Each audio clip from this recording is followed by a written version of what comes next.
Okay, pause YouTube. Okay, what's up YouTube? Welcome to the kind of late draft analysis for PPL Season 5. I apologize that this was not going up before week 1.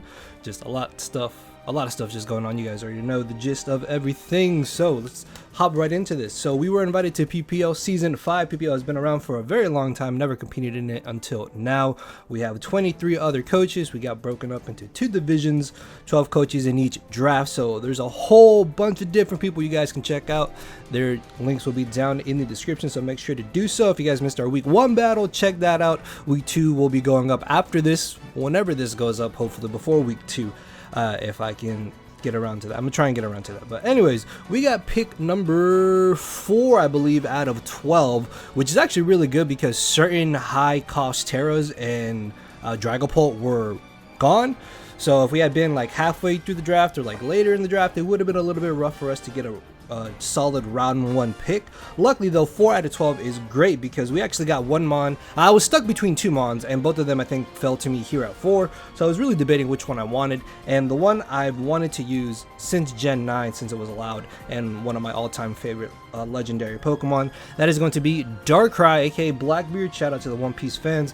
Darkrai is an amazing Mon. Every time I face this thing, it's an absolute nightmare just because its coverage is ridiculous. It has a great special attack set and a great speed set, giving us 2 solid rolls in our first round pick here. Plus, offensive dark types are just really good right now in Gen 9, so I'm really hoping that this thing can shine and put in some work. Moving on to round number 2, we got a Mon that I really was not eyeing, a Mon that I've never used before, a Mon that I honestly think really sucks this gen, but I kind of got sold on it by the front office homies, mainly Harris. Harris is awesome. You guys might know Harris if you guys have been with me for a very long time now. He still does draft stuff in the background, and he sold me on Lando T. Now Lando T did lose a lot of good moves, but it still does what it needs to do. It pivots and gets up rocks and gains his momentum, and it's a solid ground type as well as Intimidate, just being a really good ability in general. Moving on to round number 3, this was another Harris suggestion, and that is going to be Iron Crown. First of our Terra Captains as well. We had 30 points for Terra Captains. Iron Crown was 15 out of 30.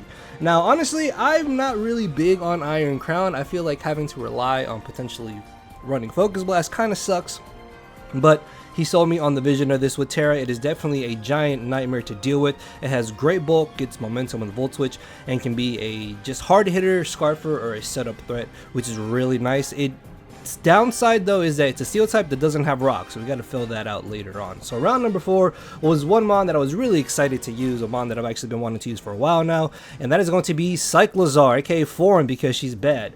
She's special. I don't know. What I mean by that is that a lot of people call Cyclozar Charles. I don't know what I was going with that, but yeah, we got Foreign, the shiny Cyclozar. If I can find a shiny picture, I'll put it up here, but regardless, Cyclozar gives us another really speedy Mon. A great pivot regenerator is amazing on this. Don't sleep on Cyclozar, man.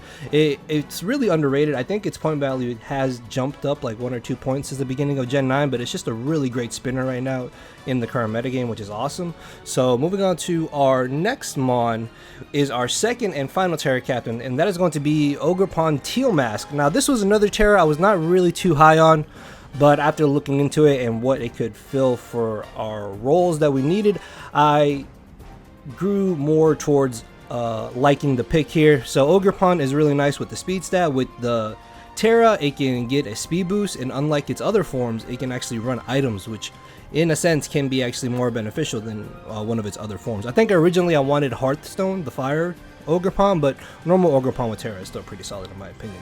So we got our hazards. Now we got to stop our opponents from getting rid of our hazards. So our next pick is going to be Rotom. Rotom has recently really grown on me as just a really nice compression pick. It's a ghost type, it's a flying resist, normal resist, fighting resist, it's a ground resist, immunity, sorry, not resist. It's immune to all of those typings. Plus it can also deal with a lot of the spin blockers. So if we do ever want to try and hazard sack, then we can just bring Rotom and prevent our opponents from spinning on us, which is going to be really nice. Plus, this gives us an electric type for Volt Switch if we want to pair it up with one of our U-turn mons, which we do have momentum on all our mons so far. And keeping up the momentum trend, our next pick is going to be Deontay. Deontay gets Baton Pass, and hey, that has actually been ran in a couple draft leagues where it is allowed. Obviously, no stat passing, you just got to dry pass, just dry Baton Pass. Still pretty good in my opinion, but Deontay is really nice. This gives us another rocker to pair with our landers, because again, Iron Crown cannot rocks.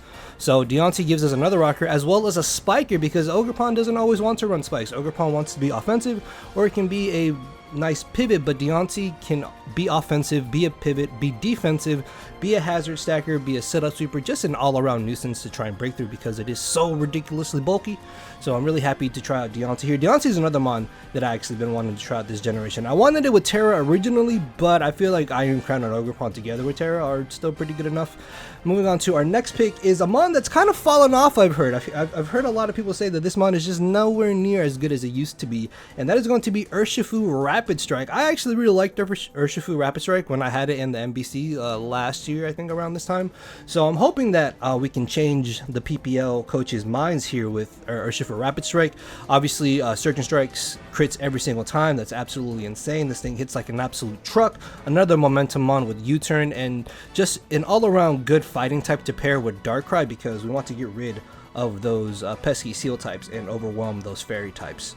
So our next couple picks here are just trying to fill off some resistances, and our first one is going to be Toxapex. Toxapex is another mon recently that's getting a little bit of traction in Generation 9. It's become a lot more popular on the showdown scene, so I'm hoping that we can use Pex here to its full ability.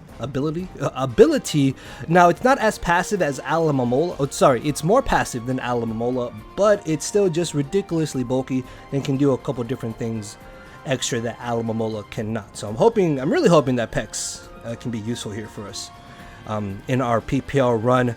Next off, we have what is our last mon initially in the main draft, and that is going to be Registeel. Registeel was just kind of here because with Iron Crown being our steel type, if we Terra out of steel, that could be a little problematic. So if anything, there are a couple matchups where we could potentially bring Terra Crown along with Registeel, so we can at least keep that steel typing. Plus, Registeel is just ridiculously bulky. It was only 3 points too, which I think is like the lowest I've ever seen Registeel be valued at. And I mean, it's pretty good value, I think, for 3 points. It's really bulky, resists fairies and dragons, and gets rocks. It can be a little passive, but you got to be creative with it, which I think we can get around to it after I've used Bronzong and VDL. And then our final 2 picks are just 0-point mons. It's something that PPL does, and I was looking through 0-point mons. I was like, I'm not against getting a 0-point mon, but I want something that might actually do stuff. So our first one is going to be Squish 2, Squish 2 Cottony. It does prankster stuff, and then Squish 1 Surskit. Surskit gets webs. It's also, I guess, a Terra Captain, technically, with 0 points.